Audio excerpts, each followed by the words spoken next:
Perkenalkan, nama saya Doni Evandi Pandawang, NIM dengan NIM 2223042, Prodi Agribisnis. Pada kesempatan kali ini saya akan menjelaskan apa itu pengertian tentang etika. Etika adalah sebuah tata atau susila dengan konsep penilaian sifat, kebenaran atau kebaikan dari tindakan sosial yang berdasarkan kepada tradisi yang dimiliki oleh individu maupun kelompok. Selanjutnya tentang kaitan etika dan moralitas. Moral merupakan pengertian tentang mana hal yang baik dan mana hal yang tidak baik. Sedangkan etika itu sendiri adalah tingkah laku yang dilakukan oleh manusia berdasarkan hal-hal yang sesuai dengan moral tadi. Etika juga diartikan sebagai filsafat bidang moral yang mengatur bagaimana manusia harus bertindak. Selanjutnya tentang kaitan etika dan etiket.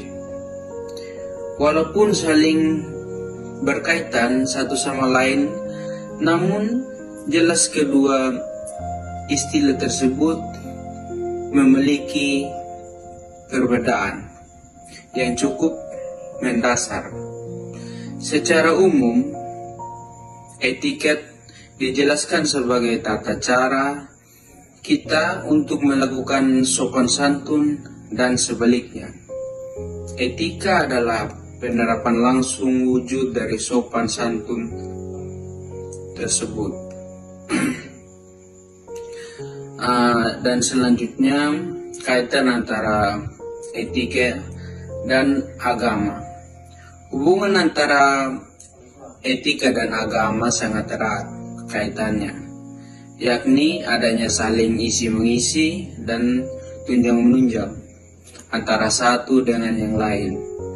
Keduanya terdapat persamaan dasar, yakni sama-sama menyelidiki dan menentukan ukuran baik dan buruknya dengan melihat pada amal perbuatan manusia.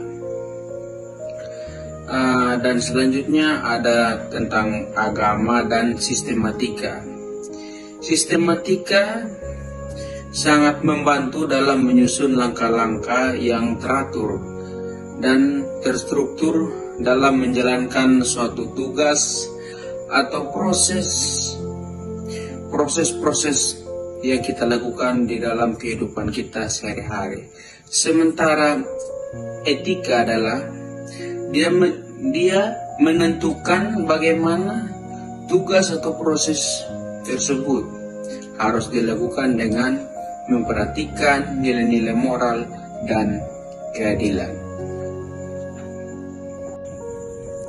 Nah, ini adalah pendapat saya mengapa sering terjadi pelanggaran etika di kalangan anak muda. Salah satu yang sering terjadi yaitu tekanan sosial. Kita sebagai anak muda seringkali merasa tertekan untuk menyesuaikan diri dengan norma-norma sosial tertentu. Bahkan jika itu berarti kita harus melanggar etika. Misalnya tekanan untuk bersaing atau tampil sempurna dalam hal apapun. Yang terakhir ini adalah tips dari saya, yaitu kita harus berpikir sebelum bertindak. Sebelum kita melakukan sesuatu, kita harus mempertimbangkan dampak terhadap diri kita sendiri dan orang lain. Kita harus mempertimbangkan apakah tindakan yang kita lakukan itu sudah sesuai dengan nilai-nilai etika yang kita anut. Sekian dari penjelasan saya tentang norma-norma dan etika dalam kehidupan sehari-hari kita sebagai anak muda. Sekian dan terima kasih. Shalom.